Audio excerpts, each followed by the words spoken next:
friendships have been broken, families disrupted, and civil war incited over such differences. The blame lies not with the questions involved, nor in the diversity of opinion, but in the human folly of trying to force unwelcome beliefs upon people. There is no doubt that human progress demands great diversity of thought and action. Single-minded thinking is conducive to inaction and stagnation. Konrad Adenauer once said, "We all live under the same sky, but we don't have the same horizon." My friends, such is your mission. Such is the leadership quality that you will possess. And in the words of our President-elect, Will Wilkinson, such is the way you will express your love and share it through Rotary's guiding principles, the 4 avenues of service. It's so easy for us to be selfish and to grasp wealth and honor for ourselves. But Rotary teaches a practical idealism that proves a person can cherish an ideal and be successful in business at the same time. Of all the avenues of service, vocational service is Rotary's own and the most important aspect of Rotary. Whatever else we do in Rotary, others are doing the same, and sometimes they might be doing it even better. But it is through vocational service that we do what others don't.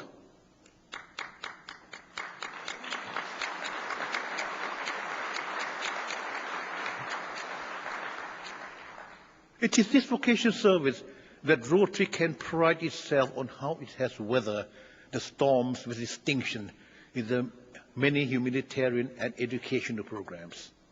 And yet it is important to recognize that although we have made significant progress in the many areas of human activities, both in a material and spiritual sense, our business and professional lives continue to be plagued with scandals and corrupt practices. In a world where too many overlook the importance of integrity and ethics in business, politics, and in their personal lives, the need to represent our vocation in Rotary and Rotary in our vocation is as strong as ever.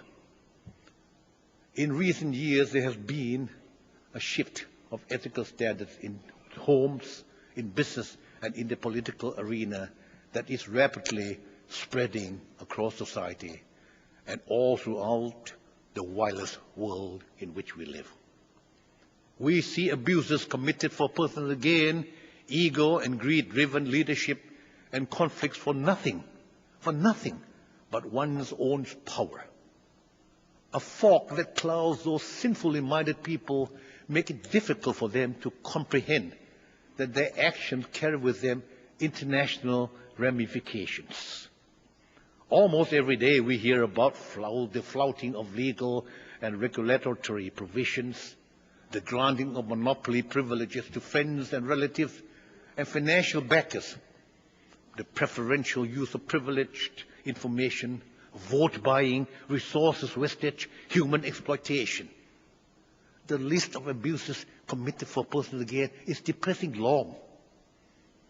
There is a crisis of ethics everywhere. One case in particular shocked the world a few years ago and questioned the integrity of those people responsible for the operation of any institution. I refer to the case of Enron Corporation, which after a few years of operation became the world's biggest energy trader with annual revenues of over $100 billion US. Its sudden collapse eventually drove accounting and auditing colossus Arthur Andersen into liquidation.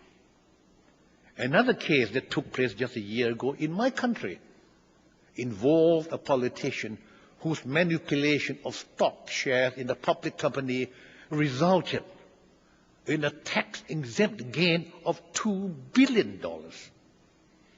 The deal caused a public outcry and sparked a political crisis in the country that continues until today.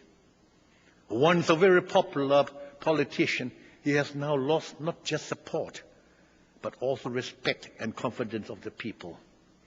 This transaction may have been legal, but morally and ethically, could it be right? The deal stinks with evidence of serious law breaking, which could result in the politician going to jail. With such ethical breaches becoming so commonplace, I am glad to see that Rotarians around the world are now talking more about ethics and morality. I think we all realize that a good administrator needs ethics and morality, not just ability and intelligence. This subject, therefore, comes at a time when such issues are being discussed and analyzed at all levels in every country and organization, including our very own Rotary movement. Business people and those in political power should take greater social responsibility and raise moral standards. As globalization brings business, politics, and economic closer together, each factor could affect another. We should be able to rely on ethics and morality, not legality alone. And so, my dear friends, where do we go from here? I say we must go where the needs are. And we must always ensure that they are the real needs and not those that we think might be the needs. Allow me to end my talk with a story perhaps familiar to you. The captain of a ship called the cabin boy to the bridge one evening and asked him to take the helm. The captain pointed to the North Star and instructed the boy to keep headed for that star. Proudly and confidently, the boy took up the task. For a few minutes, the course was true. Then, imperceptibly, the ship began to veer. Soon the star could be seen off the side of the ship, and by the end of the hour was directly astern. The captain appeared about the same time. He was greeted by a shout from the boy. "Captain, Captain, show me another star. We're making such good time, we have passed that one."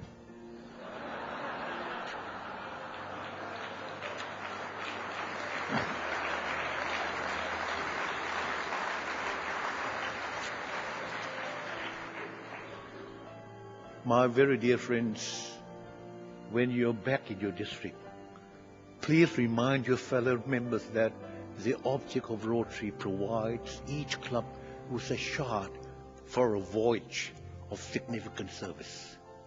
The precise course plotted by each Rotarian depends upon his or her individual interests and abilities. But I believe that we can all make the passage successfully if we keep constantly before us that North Star, which should be the focus of your year, to show through all our actions that Rotary shares. Ladies and gentlemen, for more than 100 years, we have planned and we have dreamed. The fruits of those plans and those dreams are what we accomplish through our service. But it is those accomplishments that will demonstrate how much Rotary shares. Let us in Rotary lead the way, not only to practice what we preach, but also to raise the level of high ethical standards in our homes, in our businesses, and in our vacations to what we know to be honest, fair, and proper. Let Rotary's magic shine, the magic that lets ordinary people like you and me do absolutely amazing things. With all my heart, I wish you one and all my very best wishes for a year of sharing, loving, and helping. So let us now go forth from here to serve, and serve until it hurts.